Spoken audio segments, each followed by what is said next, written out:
സ്വാഗതം. കഴിഞ്ഞ ദിവസം നമുക്ക് ഭദ്രകാളി ദേവിക്ക് നമ്മുടെ ആഗ്രഹങ്ങളൊക്കെ സാധിക്കുന്നതിന് വേണ്ടി ഒരു വഴിപാട് ചെയ്യുന്നതിനെ കുറിച്ചിട്ട് ഇട്ടിട്ടുണ്ട്.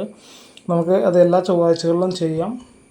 അപ്പോൾ നിങ്ങളത് കണ്ടിട്ടില്ലെങ്കിൽ അത് പോയിട്ട് കാണുക, നിങ്ങളത് ചെയ്യുക. നിങ്ങളുടെ ആഗ്രഹങ്ങളൊക്കെ ഭഗവതിയുടെ അനുഗ്രഹം നടക്കാൻ വേണ്ടി നിങ്ങൾ പ്രാർത്ഥിക്കുക, അതുപോലെ ചെയ്യുക ചെയ്യാം. അത് നമ്മൾ വിഷ്ണു ഭഗവാന്റെ നക്ഷത്രങ്ങളെ കുറിച്ചിട്ടാണ് പറയുന്നത്. ഇവരെക്കുറിച്ച് കുറച്ച് കാര്യങ്ങൾ നമുക്ക് പറയാനുണ്ട്. അപ്പോൾ എല്ലാ ദിവസവും പറയുന്ന പോലെ നിങ്ങൾ വീഡിയോ സബ്സ്ക്രൈബ് ചെയ്യും, ഷെയർ ചെയ്യും, അതുപോലെ ലൈക്കൊക്കെ ചെയ്യുക. നിങ്ങൾ ഷെയർ ചെയ്ത് മറ്റുള്ളവരിലേക്ക് എത്തിക്കുക. എന്ന് വെച്ച് കഴിഞ്ഞാൽ നമുക്ക് കിട്ടൊരു അറിവ് മറ്റുള്ളവർക്ക് പകർന്നു കൊടുക്കുന്നത് അവിടെ നമ്മളൊരു ഗുരുവായിട്ട് മാറുകയാണ്. അപ്പോൾ നിങ്ങളത് പറഞ്ഞു കൊടുക്കുക. അപ്പോൾ നിങ്ങൾക്കും ദൈവാനുഗ്രഹം കൂടുതൽ കിട്ടും. അപ്പോൾ ഞാൻ പറയുന്ന കാര്യങ്ങളൊക്കെ പൊതുഫലം അനുസരിച്ചിട്ടാണ് പറയുക. അപ്പോൾ അയ്യോ ഞാൻ എൻ്റെ നാളിൽ ഇങ്ങനെ അല്ലല്ലോ എന്ന് ചിന്തിക്കുന്നുണ്ടെങ്കിൽ നിങ്ങൾ കറക്റ്റായിട്ട് നിങ്ങളെ എന്നിട്ട് പറയുക ജനനത്തീയതി, ജനനസമയം, ജനനസ്ഥലമൊക്കെ കൊടുത്ത് കറക്റ്റായിട്ട് നിങ്ങളുടെ ജാതകം എടുത്ത് നിങ്ങളുടെ നക്ഷത്രം ഏതാണെന്ന് കണ്ടുപിടിച്ച് കാര്യങ്ങളൊക്കെ ചെയ്യുക. എന്തെങ്കിലും പ്രശ്നമുണ്ടെങ്കിൽ അതൊക്കെ കറക്റ്റായിട്ട് ചെയ്യാം.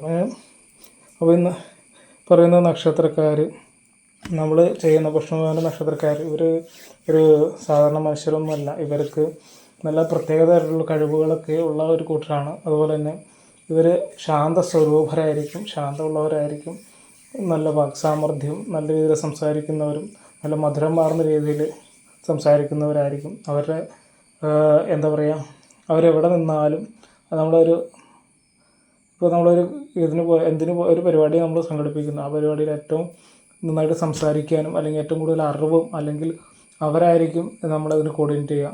പലരും ഒരു പരിപാടിയൊക്കെ സെറ്റ് ചെയ്യും, പല നക്ഷത്ര ആൾക്കാർ. അപ്പോൾ അതിനകത്ത് ചിലപ്പോൾ ചിലപ്പോൾ എന്തെങ്കിലും തല കാണിക്കുള്ളൂ. എന്നാലും ഇവരായിരിക്കും അതിനെക്കുറിച്ചിട്ട് എന്താ പറയുക നല്ല രീതിയിൽ ഒരു പ്രസംഗം നടത്തുക, അല്ലെങ്കിൽ ഒരു മെയിനായിട്ട് മാറുകയും ചെയ്യും. അതാണ് ഇവരൊരു നാളിൻ്റെ ഒരു പ്രത്യേകത. ഇവർ സ്വന്തം പരിശ്രമത്തിലൂടെ ആയിരിക്കും എല്ലാ കാര്യങ്ങളിലും വിജയിക്കുകയും അതുപോലെ അതിനുവേണ്ടി കഠിനാധ്വാനം ചെയ്യുകയും ചെയ്യുന്ന നക്ഷത്ര ജാതരാണ് ഇവർ. ഇവർക്ക് വിദ്യാഭ്യാസപരമായിട്ട് പുരോഗതിയൊക്കെ ഉണ്ടാവാറുണ്ട്. അതുപോലെ തന്നെ ഇവർക്ക് കർമ്മരംഗത്തൊക്കെ നല്ല പ്രശസ്തരാവുകയൊക്കെ ചെയ്യുന്ന പ്രായബുദ്ധിയുള്ളവരും ഈശ്വരവിശ്വാസമുള്ളവരൊക്കെ ആയിരിക്കും ഇവർ. അങ്ങനെ പിന്നെ ഇവർക്ക് ആരോപണമൊക്കെ പൊതുരംഗത്താകുമ്പോൾ അപവാദങ്ങളൊക്കെ ഉണ്ടാവും. അതുപോലെ തന്നെ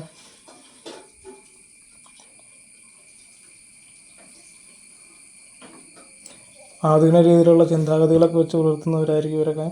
അത് ആരോഗ്യകാര്യങ്ങൾ ഒരു പ്രത്യേക ശ്രദ്ധ വെച്ച് പുലർത്തുന്നുണ്ട്. അപ്പോൾ ഇവർ എന്താ പറയുക നല്ലൊരു ഉയർച്ചയിലൊക്കെ ഇവരെ സ്വന്തം പരിശ്രമം കൊണ്ടൊക്കെ വിജയിക്കുന്ന നക്ഷത്രക്കാരാണ്. ഇവരോട് അടുത്ത് ഇവരെ കാണുമ്പോൾ നമ്മൾ ഭയങ്കര ദേഷ്യമാണ് അല്ലെങ്കിൽ ഇതാണെന്ന് നമുക്ക് തോന്നുമെങ്കിലും ഇവരോട് അടുത്ത് പെരുമാറുമ്പോൾ ഇത്ര നിസ്സാരരായിരുന്നവർ ഇത്ര തുറന്ന പുസ്തകക്കാരാണോ എന്ന് പലപ്പോഴും ചിന്തിച്ചു. ഇവർ സ്നേഹിച്ചു കഴിഞ്ഞാൽ ചങ്ക് വരെ പറിച്ചു കൊടുക്കുന്ന നക്ഷത്രജാതരാണ്.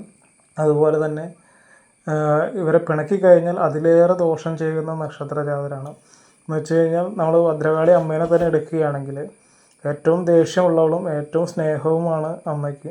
അതേ ഒരു സ്വഭാവം തന്നെയാണ് ഈ പറയുന്ന നക്ഷത്ര ജാതകർക്ക് എല്ലാവർക്കും തന്നെ ഉള്ളത്. പൊതുഫലം അനുസരിച്ചിട്ടാണ് പറയുന്നത്, വ്യക്തമായിട്ട് നോക്കി കേൾക്കുക.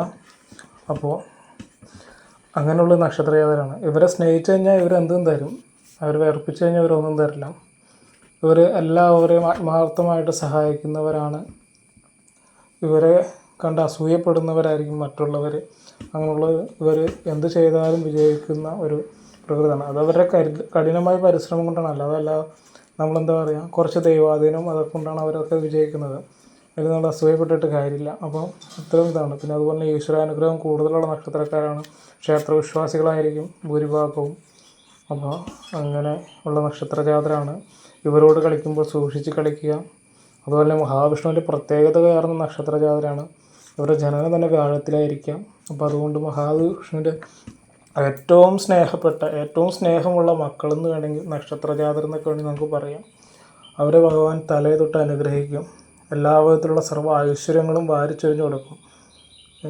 ഇവർ ചെറുപ്പത്തിൽ ഇവരുടെ കുറച്ച് ദാരിദ്ര്യ ദുഃഖങ്ങളൊക്കെ ഉണ്ടെങ്കിലും ഒരു 26-27 വയസ്സിനൊക്കെ ശേഷം അല്ലെങ്കിൽ നല്ലൊരു ജനനസമയം നല്ലതായിരുന്നിട്ടുണ്ടാകും. അതിന് ശേഷം നല്ലൊരു ജീവിതത്തിലേക്ക് പിന്നെ ഇവർക്ക് ചില പ്രശ്നങ്ങളൊക്കെ ഇടയ്ക്കിടയ്ക്ക് ഉണ്ടായിരുന്നിരിക്കാം. അതൊക്കെ ഇവർ നല്ല രീതിയിൽ തന്നെ തരണം ചെയ്ത് ഭഗവാന്റെ അനുഗ്രഹത്താൽ തരണം ചെയ്ത് പോകുന്ന നക്ഷത്രജാതരാണ്. അപ്പോൾ എല്ലാ ദിവസവും ഇത് ഇവരൊരു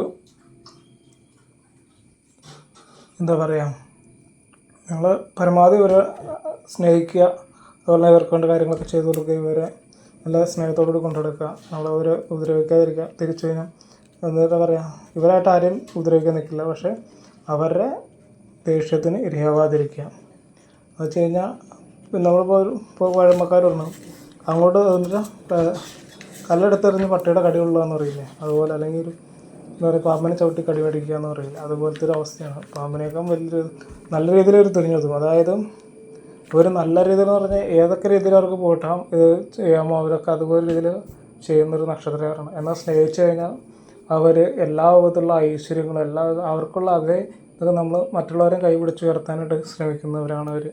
സ്നേഹസമ്പന്നരാണ്. ഓക്കെ, അപ്പോൾ ആ നക്ഷത്രങ്ങളെക്കുറിച്ച് ഞാനൊന്ന് പറയാം. ഭഗവാന്റെ അനുഗ്രഹമുള്ള നക്ഷത്രങ്ങളാണ്, മഹാവിഷ്ണുവിൻ്റെ അനുഗ്രഹമുള്ള നക്ഷത്രങ്ങളാണ്. അപ്പോൾ ഉത്രട്ടാതി നക്ഷത്രം, പൂരിട്ടാതി നക്ഷത്രം, വിശാഖം നക്ഷത്രം, ഉത്രം നക്ഷത്രം, തിരുവോണം നക്ഷത്രം, രോഹിണി നക്ഷത്രം, തൃക്കേട്ട നക്ഷത്രം, പുണർദ നക്ഷത്രം. ഒന്നുകൂടി പറയാം: ഉത്രട്ടാതി, പൂരിട്ടാതി, വിശാഖം, ഉത്രം, തിരുവോണം, രോഹിണി, തൃക്കേട്ട, പുണർദം. ഓക്കെ, ഞാനിതൊക്കെ പറയുന്നത് പൊതുഫലം അനുസരിച്ചിട്ടാണ്. ഇവരൊക്കെ നിങ്ങളുടെ വീട്ടിലുണ്ടെങ്കിൽ അവരെയൊക്കെ നല്ല രീതിയിൽ പരിപാലിക്കുക, അവർക്ക് വേണ്ട കാര്യങ്ങളൊക്കെ ചെയ്തു കൊടുക്കുക, അവരെ ഒരുപാട് ദേഷ്യം പിടിപ്പിക്കാതിരിക്കുക. അതാണ് നമുക്ക് ഏറ്റവും ചെയ്യാൻ പറ്റുന്ന ഒരു കാര്യം. മഹാൻ്റെ നിങ്ങൾക്ക് എന്ത് ചെയ്താലും ഇവരെന്ത് ഉപദ്രവിച്ചാലും ഇവർക്ക് തിരിച്ചടി നല്ല രീതിയിൽ കിട്ടുമെന്ന് ചിന്തിക്കുക. ഓക്കെ, അപ്പോൾ എല്ലാ ദിവസവും പറയുന്ന പോലെ നിങ്ങൾ വീഡിയോ ഇഷ്ടപ്പെട്ടെങ്കിൽ നിങ്ങൾ ലൈക്ക് ചെയ്യും, ഷെയർ ചെയ്യും, സബ്സ്ക്രൈബ് ചെയ്യുകയും ചെയ്യുക. നമ്മൾ എല്ലാവർക്കും അയച്ചു കൊടുത്ത് നമ്മുടെ വീഡിയോസ് എല്ലാവരും കാണട്ടെ, കണ്ടാലാണ് അവർക്കൊരു ഇത് കിട്ടുള്ളൂ.